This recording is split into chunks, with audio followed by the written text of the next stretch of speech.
Throughout my career as a security guard, most of my nights were spent watching over empty buildings. People often ask me, "What's the craziest job you've ever had?" or "Which one was the easiest?"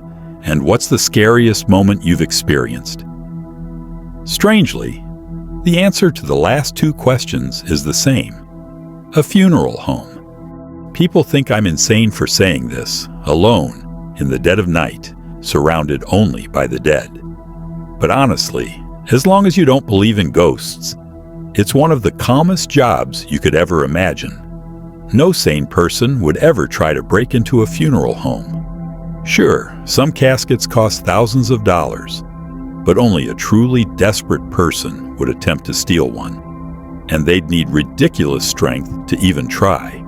Since there was nothing to worry about, I basically did nothing. Aside from the occasional patrol, I'd spend my nights watching movies or listening to podcasts. I think the management hired me more as a formality, a little reassurance for grieving families that their loved ones were being watched over. But ironically, it was in this quietest job of my life that I encountered the most disturbing thing I've ever experienced. About 6 months into the job, I had grown completely comfortable with the routine. One night, while practicing a few foreign phrases on a language app, I glanced up at the security monitors. For 6 months, those screens had been empty. Maybe a raccoon or a stray cat, but nothing more. That night was different. Someone was standing in the corner of the parking lot, facing the building. At first I was startled, not because someone was there, but because they were so still. They didn't move, not even a twitch, like a statue. If not for the small clock still ticking in the corner of the screen, I would have thought the feed had frozen. Then, they shifted slightly, and I realized they were really standing there, just staring at the front doors. It was a freezing night. I grabbed my jacket and beanie, ready to step outside and chase them off. But when I glanced at the monitors one last time before leaving, they were gone. Best case scenario, just a drunk who wandered off. Worst case, they were hiding somewhere out there. I swept my flashlight across the parking lot but saw nothing. Then, as I rounded the back of the building, I heard quick footsteps on the asphalt. Of course, they'd seen me first. A hooded figure was sprinting away, about 50 meters ahead. I wasn't interested in playing hide and seek with someone suspicious. I went straight back inside and called the police, just to have an official report on record. Something in my gut told me this wouldn't be the last time. And I was right. A few nights later, they came back, bolder than before. This time I heard them before I saw them. Someone was trying to force open the front doors, violently, repeatedly. I heard loud, heavy thuds, and I ran to the entrance. Through the glass, I saw the figure trying to rip the handle off. There were 2 sets of glass double doors. They must have seen my face through them, because the moment I appeared, they bolted. It kept happening, week after week. At first once a week, then twice, then 3 times. I called the police every time, described the figure as best I could, but nothing ever came of it. I wasn't scared anymore, just annoyed. This job was supposed to be peaceful, and this stranger was forcing me to actually work. The scariest encounter happened the last time we met. As usual, I saw them on the monitor, standing in the parking lot. I assumed they'd run as soon as I stepped outside, but this time, they didn't. When I walked out the front door and they saw me, they didn't move at all. They just stood there, staring at me from beneath their hood. It made me nervous, but after weeks of wondering, I couldn't pass up the chance to finally ask why. I didn't move closer. I stayed by the door, just watching. And that's when I realized how young they were. A teenager, maybe early 20s. Their eyes weren't angry. They looked sad and tired. After a few painfully long seconds, I asked why they kept coming here. They didn't answer. They tried to speak. Their lips moved, but no sound came out. They looked frustrated, like there was something they desperately needed to say, but just couldn't. That final encounter haunted me for days. The young man didn't look like a criminal, not even like someone unhinged. He looked broken. My curiosity consumed me. I couldn't stop thinking about why he was drawn here.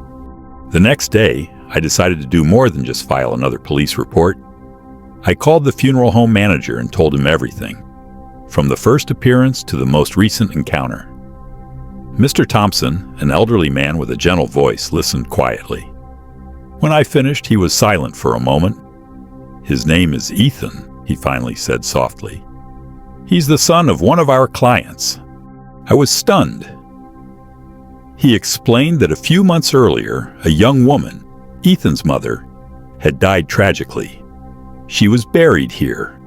Ethan and his father had visited her grave often, but lately his father's health had declined and he couldn't come anymore. "I don't know why Ethan keeps coming at night," Mr. Thompson admitted. "Maybe he feels more at peace alone. Or maybe he just can't sleep." It made sense, but one question still burned in my mind. Why hadn't he ever spoken? I went back to work that night with a strange mix of emotions.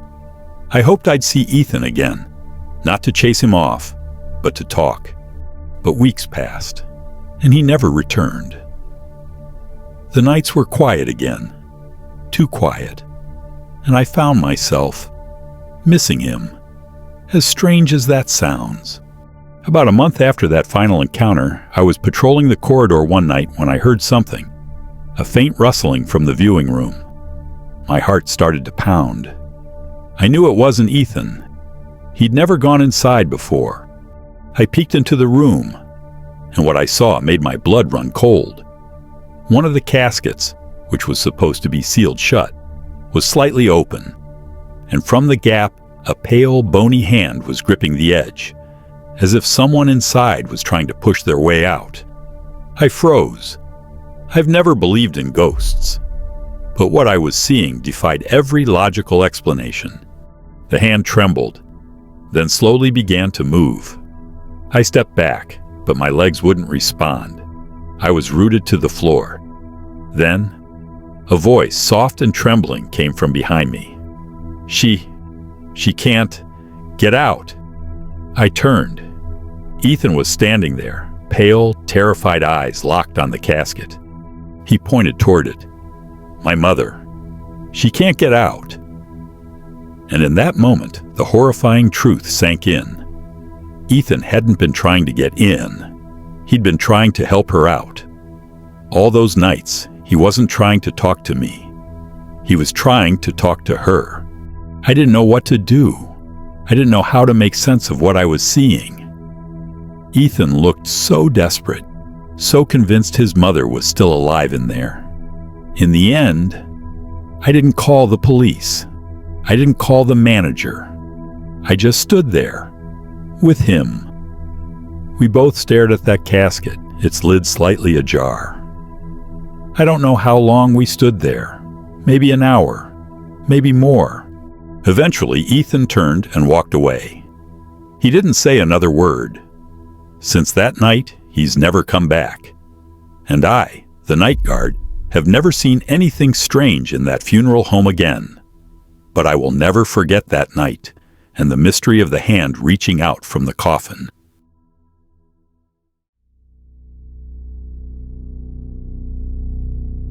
Life after the military felt like stepping off a battlefield into something painfully ordinary.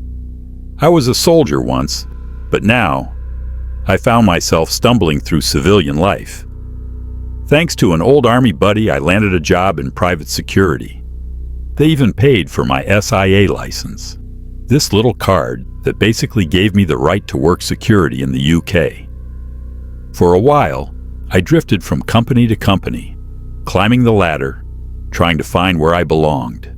I never expected my toughest challenge to come from something as mundane as a supermarket. Honestly, I thought it would be easy. Kick out a few shoplifters, shoo away teenagers stealing candy, maybe write some reports. Boring, predictable. But I was wrong. It was never boring. It was unpredictable in ways I never imagined. There were nights that made my pulse race, nights I can still remember vividly. One of them happened in May of 1999. I remember the date because it was just days after my niece's 5th birthday party. A party with fairy wings and pink balloons. That memory still warms me. But what came after chills me to the bone. That night I was sitting alone in the control room. The place was silent except for the hum of the fan and the soft clicking of the keyboard. Outside, the supermarket was nearly empty, just another slow weekday evening. I wasn't expecting anything until the radio on the desk crackled to life and broke the silence.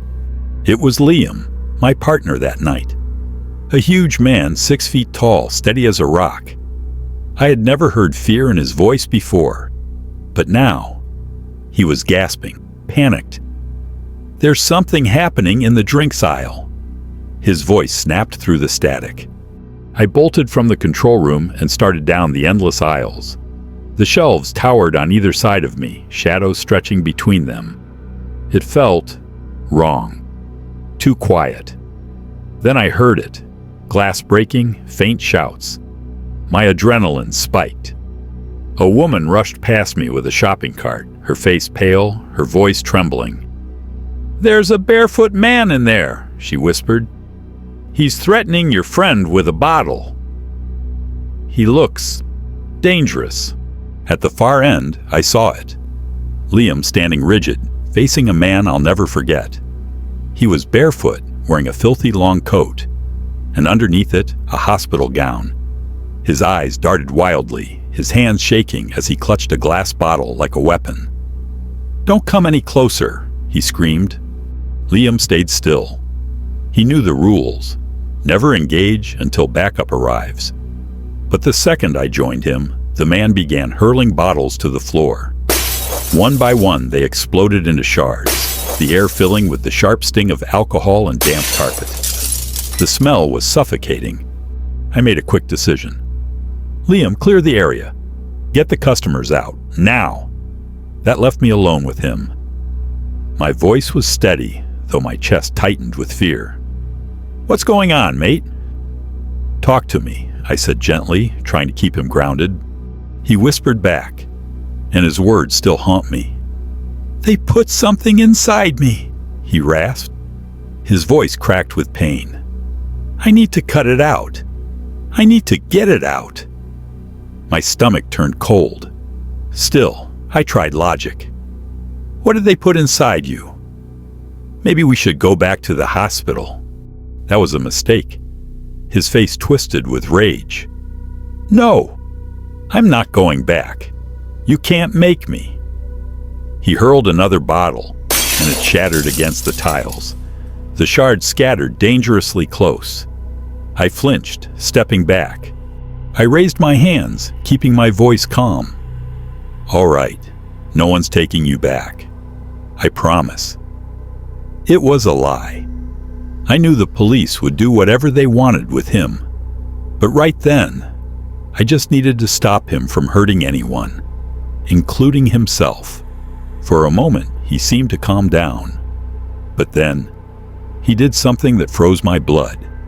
He stepped forward, slowly, right across the broken glass. The crunch of shards beneath his bare feet made me shiver. I ordered him to stop, but he didn't listen. Tears streaked his face. His voice cracked as he mumbled, "I just need to get it out." Then he lowered himself, sitting in the puddle of liquor and glass. His trembling hands traced over his skin, his face, his neck, his arms, as if searching for something hidden under the flesh. Suddenly, he grabbed a jagged piece of glass. My heart stopped. For a split second, I thought he was going to attack me. I shouted at him to drop it, but he didn't. Instead, he turned the shard toward his own face and pressed it into his eye. I panicked. My boots slipped in the alcohol as I lunged at him. I managed to grab his arm, but it was too late. Blood was already spilling, His other hand slashed wildly with another shard, cutting into my leg, burning with pain. Somewhere in the background, I heard people screaming. Their terror fueled my own. I wrestled him to the ground, dragging him away from the glass. Blood smeared across the floor, mixing with liquor and broken shards. I didn't know what to do. I just knew I had stopped him from going further. He wasn't a criminal. He wasn't evil. He was a man broken, haunted, and hurting. And in that moment, as his blood ran across the tiles, I realized I hadn't faced a threat that night. I had faced pure suffering.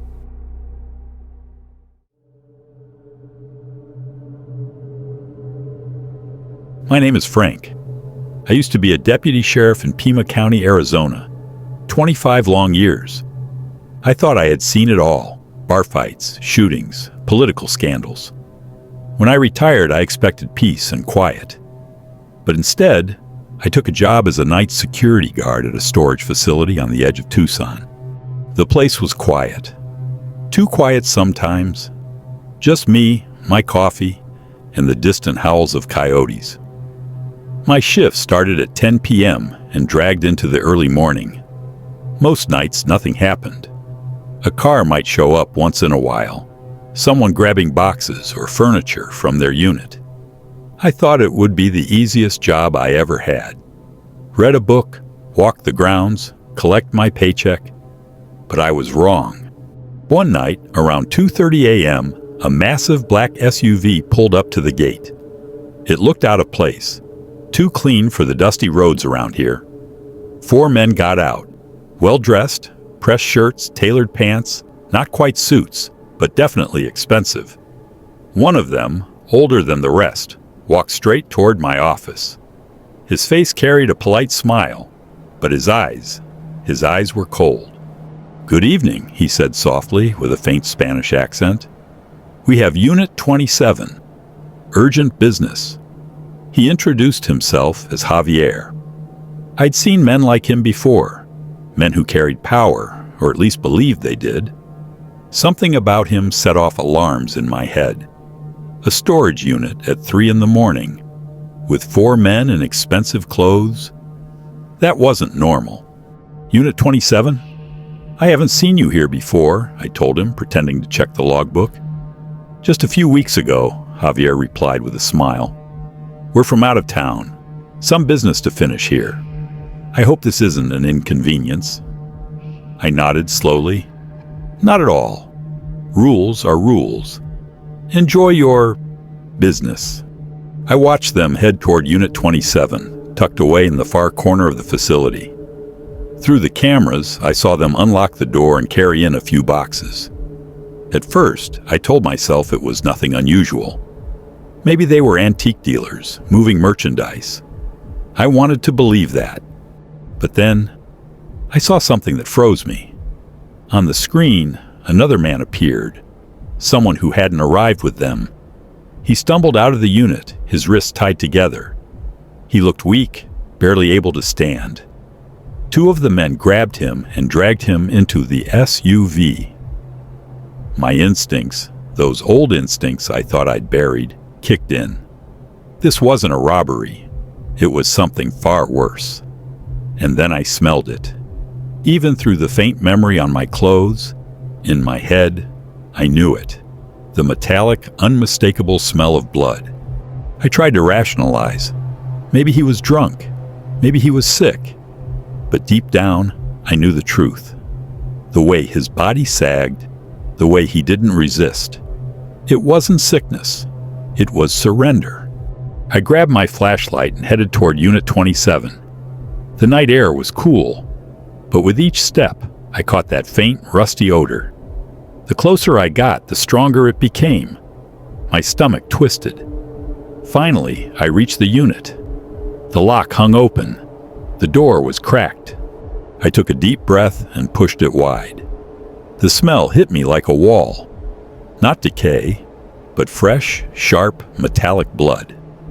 I raised my flashlight and aimed it inside. What I saw looked like a horror film set. Plastic sheets lined the floor and walls, splattered and soaked in red. In the center of the room stood an old rusted dentist's chair, and in it, slumped and broken, was the body of a man, mutilated beyond words. Scattered around him were surgical tools, knives, all dripping with blood. But what chilled me most was the fresh pool on the floor. The blood hadn't dried, which meant whoever did this had been here moments ago. Maybe they were still close. Maybe they were watching me. I staggered back and pulled out my phone, dialing 911 with shaking hands. "This is Frank, security guard. I'm at the storage facility outside Tucson. There's been a murder. You need to send units, now." I told them everything, my background in law enforcement, what I saw, what I smelled. I told them this wasn't just a crime scene. This was a place of torture. When the police arrived, the officers were pale, shocked. Even the detective in charge struggled to keep his composure. He turned to me and asked, "How did you know?" I pointed to the unit and said quietly, "That smell. You never forget it." They found a single piece of evidence, a note, sitting on the blood-stained chair. The handwriting was neat, too neat. It read, "Thank you for providing the space. We will be back." The killers were never caught. The trail went cold, but I never forgot. Every night when I close my eyes, I see that SUV. I smell that blood. And deep down, I know one day they'll come back.